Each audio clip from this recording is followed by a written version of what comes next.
Welcome to the Deep Dive, where we take your stack of research, no matter how eclectic, and synthesize it into actionable knowledge. Today, we're fusing two concepts that, on the surface, seem pretty far apart. The strategic art of crafting compelling narratives and the scientific precision of recognizing subtle, nonverbal patterns. It's a fascinating convergence, really. We're essentially looking at two sides of the same human coin. How so? Well, on one side, you have how we create and broadcast a version of reality through communication, the stories we tell to influence people. And on the other, it's about how we perceive the truth, the pattern, or the intent that's hidden just beneath the surface. Like a micro-expression or a tactical plan in a game. Exactly. So our mission is pretty clear. We want to extract the frameworks for mastery in both. For you, the listener, the goal is to walk away with a practical playbook for both skills. And this really matters. Because stories, they connect us. They tap right into that fundamental human need for belonging. It's right there in Maslow's hierarchy. And at the same time, being able to filter all the noise and master subtle perception, that's a critical cognitive function, especially now, in an age of just total information overload. So creation and detection, those are the core skills. That's it. Okay, let's unpack that first core skill then. Storytelling. Your sources really stress the enduring power of narrative, especially in business. They do. And it's because while tech fads and algorithms come and go, the story is eternal. Why is that? Because stories bypass our logical brain and go straight for the emotional core. Statistics, they can lend authority to a claim, which is fine, but they don't actually move people to action. A story creates an immediate connection. An emotional connection, yeah. It appeals directly to our senses and humanizes a brand, turning it from just a logo into, a trusted voice. So if that emotional link is the core, then the first sentence, the opening hook, that's the ignition. It's everything. You have to get them right away because the reader isn't committed yet. Not at all. Right.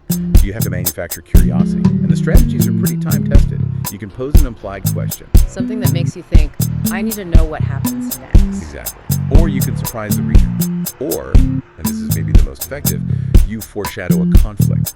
That injects tension from the very first word. But if everyone does that, don't the stories start to sound, predictable? That's a great question.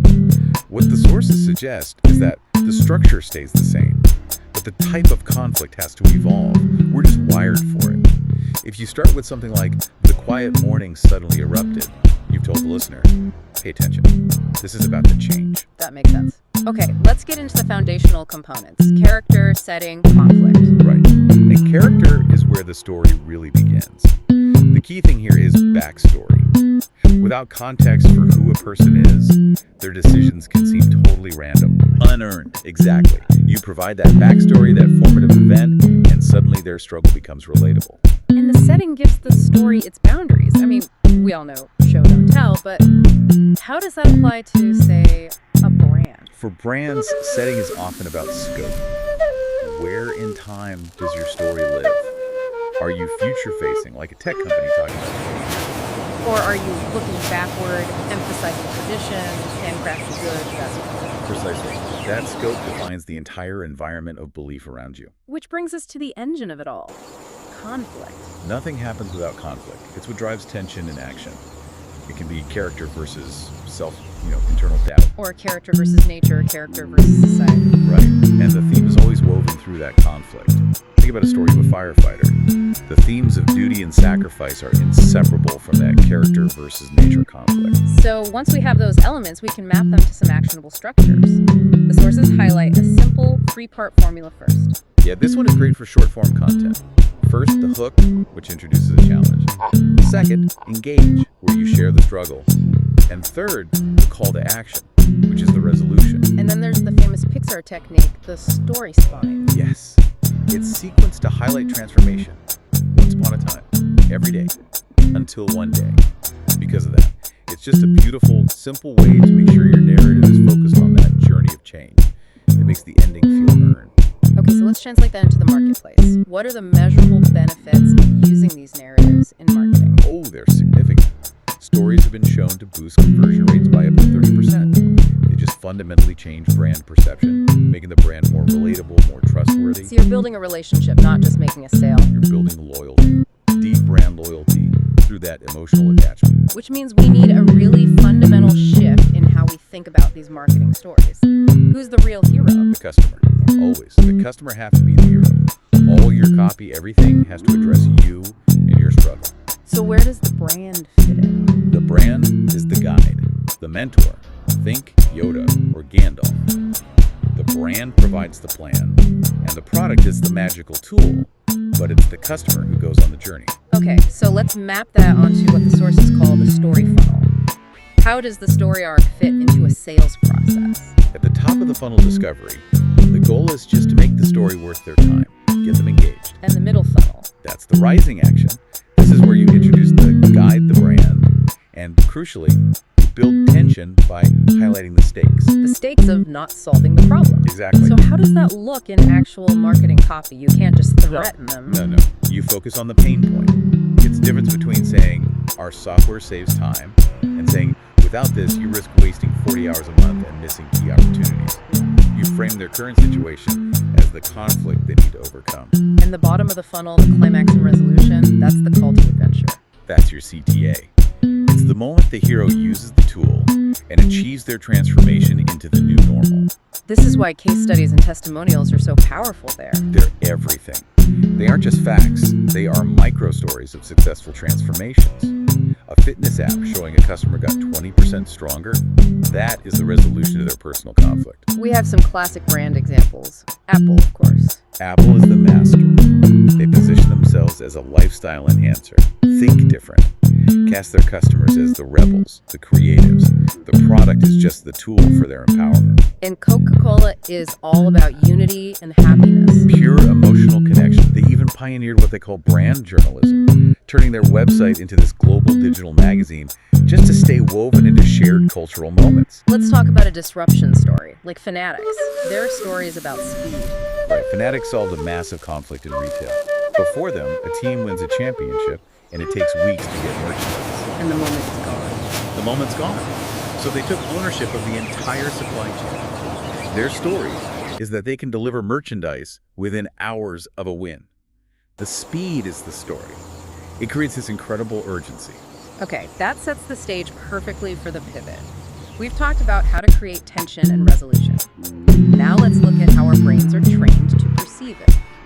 This brings us to the big debate on cognitive fitness and brain training. Right, so brain training covers everything from Sudoku and crosswords to platforms like Lumosity. The idea is to strengthen cognitive skills, memory, logic, attention, and encourage neuroplasticity. But this is where the scientific community is really divided. The skeptics are very vocal. They are. Their main concern is what's called the teaching to the test problem. Some neurologists argue there's no conclusive evidence that these games prevent memory loss or dementia. So if you get good at Lumosity, you've just gotten good at Lumosity. That's their argument. The core question is about skill transfer. Does getting better at a pattern game help you remember where you put your keys? I like the analogy of a stationary bike. You can improve your cardio indoors, but that doesn't mean you can navigate a muddy, unpredictable trail outside. It's the perfect analogy. The fear is that the skill stays isolated in the digital world where you learned it. But there is promising evidence on the other side. Where are we seeing success? The success stories are all about specificity.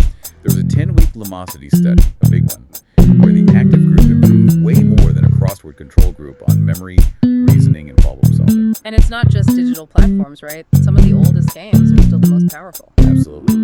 Mahjong has been shown to benefit older adults with mild cognitive impairment. And chess.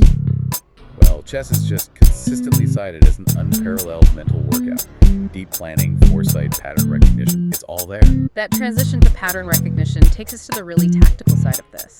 Training for subtle perception. We're talking about spotting those almost imperceptible cues. A poker player's twitch, a slight feint in sports. Right. And to understand that, we need to define the disciplines. First is kinesics, which is basically body language. Training for that often involves watching silent video clips. Why silent? Because it forces you to ignore the words and focus purely on the nonverbal behavior. Slouching, crossed arms, open postures, all of that. And then there's chronemics, which is the use of time. Chronemics is so important but often overlooked. It's how time affects communication punctuality, pacing, how long someone's willing to wait. In a negotiation, a willingness to wait signals power. It's a huge nonverbal cue. Now let's get to the really high-speed stuff, microexpressions. These are tiny, involuntary facial expressions that flash across the face for just, 125th of a second. They automatically reveal genuine, concealed emotion. And this is based on Paul Ekman's research. 50 years of it, yeah. He identified the 7 universal emotions that show up on the face. Happiness, contempt, disgust, anger, sadness, fear, and surprise. Can you actually train a person to spot something that fast? Measurably so. Specific training systems for this have shown significant improvement. One study showed performance went up by over 23% for females and 17% for males after training. Which takes us right to the AI cutting edge. If we can train humans, you can bet technology is learning to do it faster. That's right. The training data for these AI systems is based on the Facial Action Coding System, or FACS. Think of FACS as the objective dictionary for facial muscles. It breaks every movement into 44 distinct action units. It's the ground truth for the AI. It's the ground truth. Okay, so the truly advanced systems are using something called multimodal fusion network. Can you break that down for us? Sure. A multimodal fusion network is an AI that doesn't just look at one thing, like a face on video. It combines complementary signals at the same time. The newest research combines facial expressions with biological inputs like EEG brainwaves. And what happens when you combine those data streams? How accurate does it get? It gets highly accurate, up to 81% in classifying emotions. And they can even see which features matter most. For instance, delta and theta EEG bands were strongly linked to sadness and calmness, while the eyes and mouth were most important for the facial analysis. So the AI is literally finding the tension or calmness in your brainwaves while you hear a story. It's quantifying the emotional arc we talked about earlier. Precisely. And the big takeaway here is that any emotion detection system that relies on just one thing, just a camera, or just an EEG, is already obsolete. To get it right, you have to fuse the signals. So circling back to games like chess, we have this risk of overfitting our training. What does that mean outside of machine learning? Chess is all about recognizing tactical patterns. Training often means just grinding through puzzles. But the risk of overfitting is that you end up memorizing the solution to one specific position instead of learning the underlying general principle. So it's like memorizing the answers for a math test instead of learning the formula. Change one number in a new problem and you're lost. That is the perfect analogy. To really learn the pattern, it's better to see it, say, a fork in 50 totally different positions. That forces your brain to abstract the concept, and that's what allows for real skill transfer. This has been incredible. This deep dive has shown that whether we're building narratives to guide an audience or, training our minds to spot subtle patterns for a tactical edge, mastery depends on defined frameworks and consistent, targeted training. It does. We're applying frameworks to impose clarity on chaos, whether it's a 3-act story or spotting a micro-expression in real time. But the two halves of this discussion, persuasive storytelling and precise emotion recognition, they're really starting to collide, aren't they? Absolutely. The power of storytelling comes from evoking specific emotional reactions.